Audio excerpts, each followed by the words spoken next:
Respiration में exchange of gases होता है, ऑक्सीडेशन ऑफ फूड होता है, और फिर जब कोई भी रिएक्शन होती है, यानी जो ऑक्सीडेशन ऑफ फूड है केमिकल रिएक्शन है, ये हमारी केमिकल रिएक्शन होती है, तो एनर्जी है वो रिलीज होती है। फिर जो एनर्जी है वो एटीपी की फॉर्म में स्टोर हो जाती है।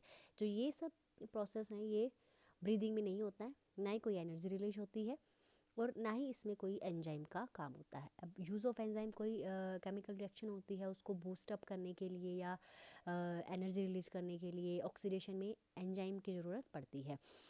उसके बाद ये एक्स्ट्रा सेलुलर है और ये intra cellular. Extra cellular means extra cellular यानी सेल के आउटसाइड होता है, और जो इंट्रा सेलुलर यानी ये सेल के इनसाइड होता है। उसके बाद जो ब्रीदिंग है, यानी जो हमारी ब्रीदिंग है वो एनिमल्स डिफरेंट एनिमल में वेरीज करती है। जैसे कि ह्यूमंस में जो ब्रीदिंग है वो हमारी लंग्स नॉस्ट्रिल्स के थ्रू होती है, और जैसे जो हमारे वाटर एनिमल्स हैं उनमें गिल्स के थ्रू होती है। लेकिन जो रेस्पिरेशन प्रोसेस है, यानी जो रेस्पिरेशन जो एक हमारी जो ये बायोकेमिकल प्रोसेस है, ये सब एनिमल में सेम होती है। उसके बाद इसमें कुछ ऑर्गन्स का ही काम होता है, लेकिन इसमें जो सारी सेल्स हैं बॉडी की वो इन्वॉल्व होती हैं, क्योंकि जैसे कि हमने पढ़ा कि जो एनर्जी है वो हमारी सेल्स प्रोवाइड कराती हैं, और उस एनर्जी को प्रोवाइड कराने के लिए हमें ऑक्सीजन की ज़रूरत पड़ती है। तो जो ये रेस्पिरेशन की जो प्रोसेस है वो हमारी सारी सेल्स में कैरी ऑन होती है।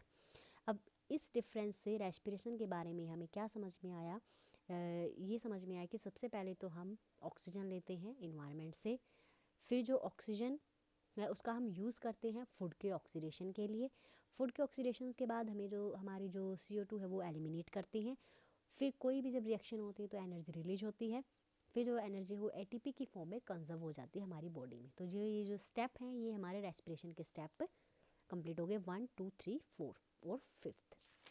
अब इसमें एक है रेस्पिरेटरी मीडियम। एक दो नंबर में पूछ लेते हैं कि व्हाट इज़ रेस्पिरेटरी मीडियम। तो respiratory medium water and air, यानी वाटर एंड एयर एक रेस्पिरेटरी मीडियम है कि ऑक्सीजन हमें दो चीज़ों से मिल सकती है, या तो वाटर से या फिर एयर से। तो जहाँ से ऑक्सीजन हमें मिलेगी वो हमारे हो गए रेस्पिरेटरी मीडियम। और जो रेस्पिरेटरी सरफेस, यानी जहाँ पे रेस्पिरेशन प्रोसेस होती है उसको बोलते हैं हम रेस्पिरेटरी सरफेस। और जो ब्लड है उसका क्या काम होता है? ब्लड रेस्पिरेटरी सरफेस से ऑक्सीजन को लेके जाता है, और फिर जो CO2 है टिश्यू सेल से जो CO2 एलिमिनेट हुई है उसको वापस रेस्पिरेटरी सरफेस में लेके जाता है। अब जो रेस्पिरेटरी सरफेस से और जो टिश्यूज़ के बीच में जो डिस्टेंस होता है वो ज़्यादा से ज़्यादा 0.5 mm तक होना चाहिए। अगर इससे ज़्यादा डिस्टेंस है तो वहाँ पर हमें एक सिस्टम की ज़रूरत पड़ती है, और वो जो सिस्टम होता है ह्यूमंस में वो होता है सर्कुलेटरी सिस्टम। इसीलिए ब्लड ये काम करता है, रेस्पिरेटरी सरफेस से ऑक्सीजन को लेके जाएगा टिश्यूज़ और सेल तक, और फिर जो CO2 वहाँ से एलिमिनेट हुई है उसको वापस रेस्पिरेटरी सरफेस तक लेके आएगा, और फिर वहाँ से CO2 एलिमिनेट हो जाएगी। तो यहाँ पे हमने दो नए वर्ड सीखे, रेस्पिरेटरी मीडियम और ये जो रेस्पिरेटरी सरफेस। और ब्लड का यहाँ पे क्या काम है?